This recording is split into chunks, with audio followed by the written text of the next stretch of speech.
Welcome back, guys. I thought I'd just do a little video of a walk around of the truck, the Nissan Navara. Let's get started. Let's start underneath the bonnet.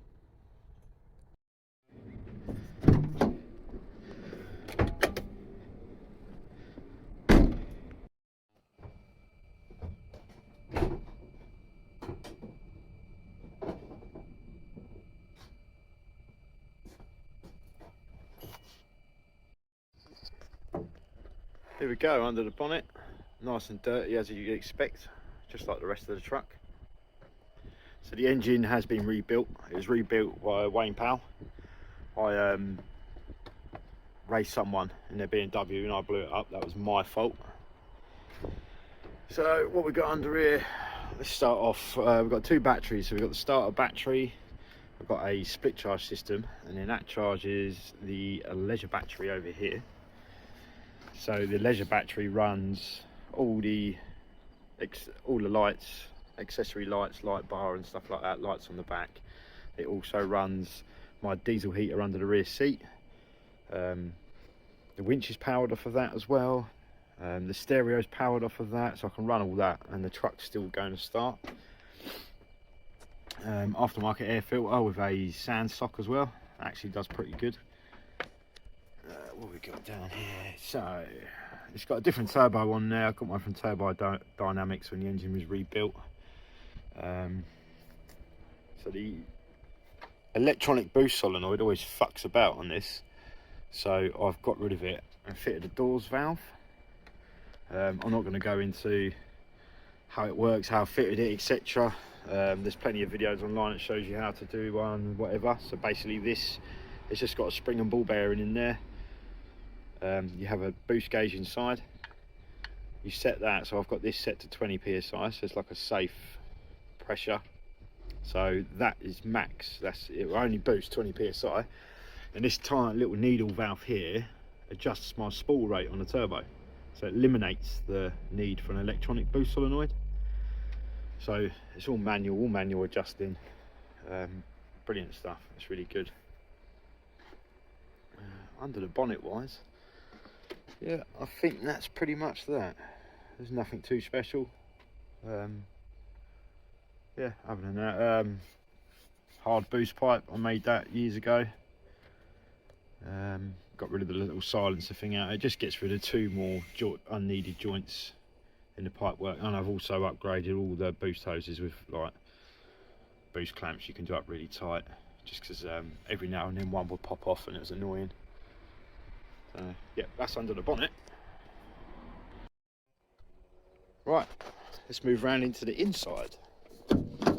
Oh, it's locked itself. Hold on 2 seconds.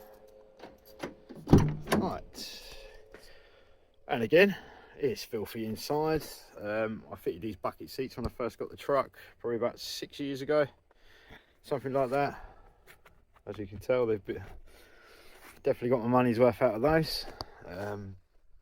Torches, stuff like that. Have a CB radio down here for when we're green laning, we can all talk to each other. CarPlay stereo, so I've got all Google Maps and stuff like that. Just an extended gear shifter.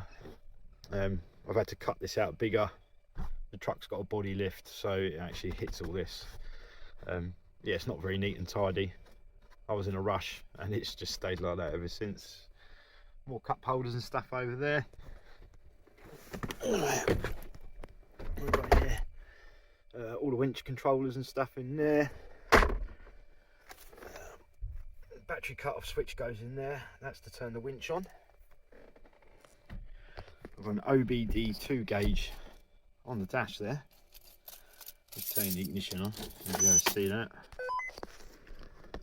Right, we'll come back to that in a sec. It'll turn on. Boost gauge. Need one of those for setting up that Dawes valve controller boost. And there's a car stereo that comes on, and when my Bluetooth's on, it links all up just to it straight away. That's on a separate switch, obviously because it's wired direct to the battery. I can have that on all the time. Aftermarket speedo, just because when the ABS light comes on now and then, it will knock the speedo out. Yeah, that's pretty much it for the front.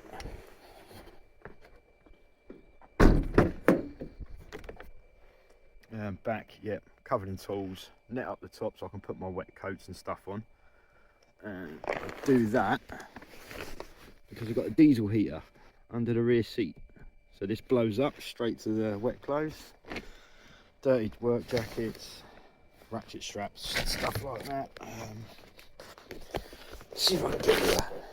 Yeah, there's a quick glimpse. The diesel heater's in there. Should be able to see that. Yeah, we won't go much into that. There's a million videos on diesel heaters and how they work, etc. online. So I won't bore you with that. Yeah, pretty basic inside. Oh, I forgot to mention it's got a quick release snap-off steering wheel. So I'll just show you how that works. So that comes off. I can take that indoors, basically just to put thieves off basically. And I've been to France and Belgium a few times. It's just so I can hide the steering wheel, just in case. Right, let's start looking at some outside stuff. Right, we'll start with the front of the truck. It's been slightly modified. So let's start from the bottom, I suppose. So all the upper and lower control arms are off a Nissan Titan, what you'd get in the States. So they're about 3 inches longer and basically just gives you more wheel travel. The drive shafts on the front, obviously because they're longer, out of Nissan Armada. We got track rod extensions there, guy made on eBay. We've got limit straps here, so when the suspension drops down, the arm's not hitting the top of the bucket here in this gap. For IFS, it's actually got a decent bit of travel. It's not actually too bad. And then the front bumper I made myself after someone decided to pull out in front of me. I repaired the vehicle myself, so I've cut the front of the chassis off here and made the rest up myself. So I've got a really good approach angle there. You can see when you look at a standard Navara, that's really good. So it's all braced up, all welded on. And then the skid plate that was on the original bumper, I managed to save that, put that back on, just bend it back. Gives it that sort of pre-runner look. Got the hoop protecting the winch. I'll show you guys the winch quickly.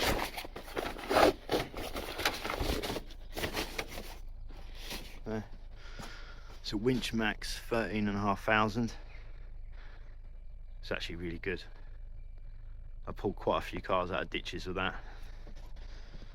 It's just having it on the truck's paid for itself really. Yeah, well pleased with that. Brilliant bit of kit. Right, the front wings were pre-runner body kit. I did have the matching bed sides when I had a normal bed on there, so they're all custom made, and I've damaged them. They used to come out to here then up, and I smashed one, so I ended up just cutting that off there. I chopped it off, and also all this metal work here would come down and across here. I've got rid of all that. I've cut it all out. It's all gone. And again, the front bonnet's black because I had to replace that after the crash. So this thing doesn't actually do anything, but it just hides a dent, and so does this. I don't actually like that, but this covers 2 dents. Light bar, 2 spotlights on the front. So the wheels are 17-inch modular steels, and they are 35, 12.5, 17 Toyo open countries. What else have I missed? Oh yeah, about the gearbox. So it's a manual gearbox, 6-speed manual. It's got a solid flywheel, uprated clutch in there. Fantastic for towing. Put these things on there so I can put an awning on for when we're camping. Right, let's move on to the back. Right, we're at the back of the truck, and the most obvious thing is it's got hasn't got a traditional bed, it's a flat bed. So when I started using this vehicle for work, yeah, it soon became apparent that the original bed just was not good enough, wasn't big enough. So I've come up with this, and how far the wings stick out and the wheels stick out now, the bed's actually brought out quite far. I think it's pretty much as wide as it is long. It's probably easily a foot and a half longer than a standard Navara bed as well. So it's a decent size. We've got homemade shackles. I made those, probably gives it around a 2-inch lift. Fox shocks. It's got an electronic diff locker in the back, which is awesome. And I've overrided all that as well, so you can actually put it in diff lock in 2-wheel drive and do donuts. More underneath, got a 35-inch spare tyre underneath. It is a job to get it in and out, but just in case. Right, we got on 2 runners there, a bit of wasted space. So I've got 2 toolboxes under there, just got some old straps and recovery rubbish in. That's all that is, and that's underneath the bed. You see it's overbuilt. I do have a vise that slides in here. I can use on the back of the truck when I'm doing mobile welding. Recovery strap, tow bar, and we've got the burger lights.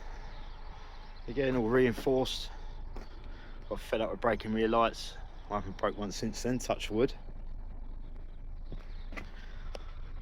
The spanner, the amount of people that are chasing me down the road to tell me I've got a spanner on the back's hilarious. It's actually welded on.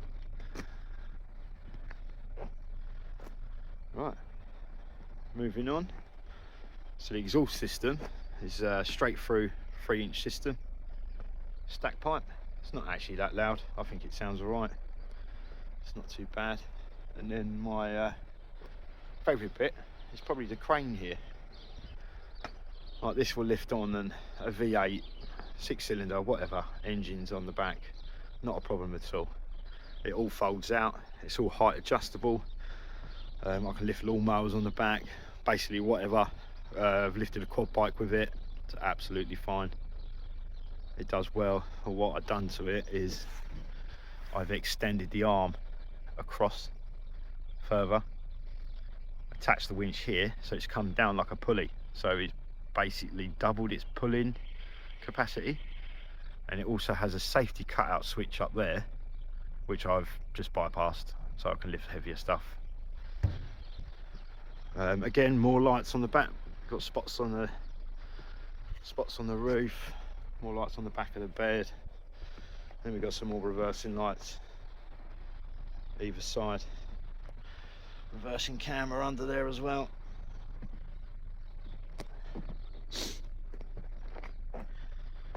That's it. The paint job. Oh yes, let's talk about the paint job. So when I first had the truck, it was lovely and shiny, completely standard truck when I bought it.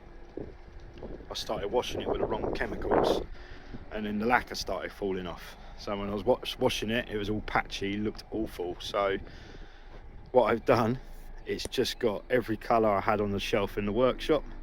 So I'd spray a blob and just rub it down with an old t-shirt. So instead of looking shit, I've made it look like it looks like it's meant to look like shit, if you know what I mean.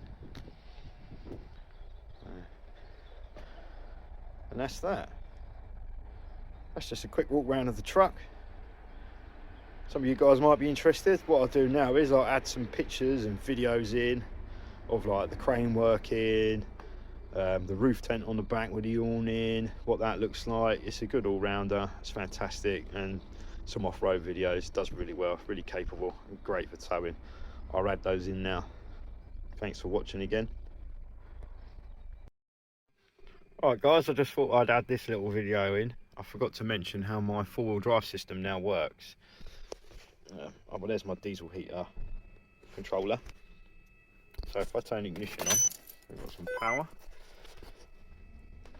So these 4-wheel drive buttons down here do nothing anymore. There's my diff lock button. So we don't use this anymore.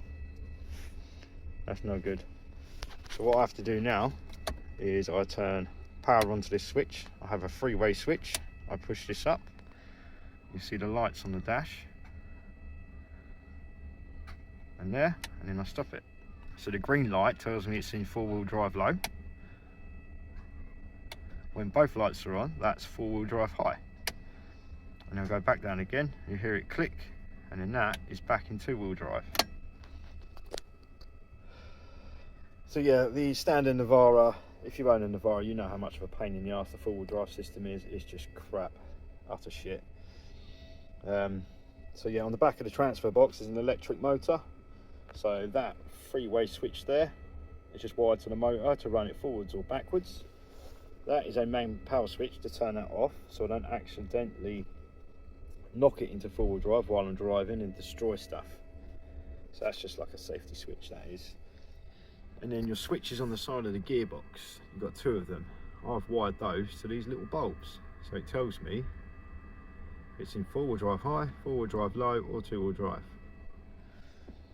So yeah, just a simple wiring loom, gets rid of all that headache, gets rid of this shit. I thought I'd just add that in on the end. Right, I'll have a look through, see if I can find some more pictures to add on of the truck. Thanks again for watching, guys. Take it easy. Good job.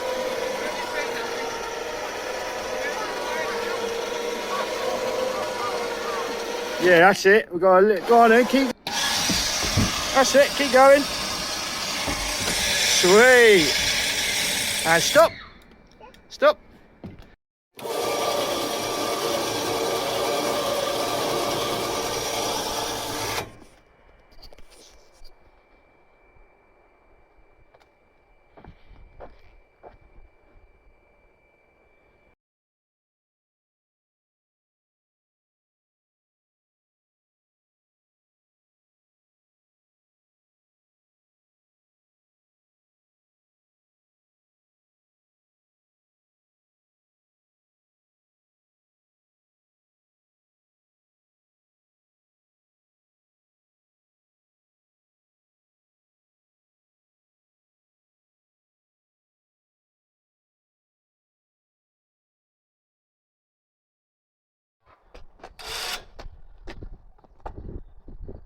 Go on then, mate, wander up.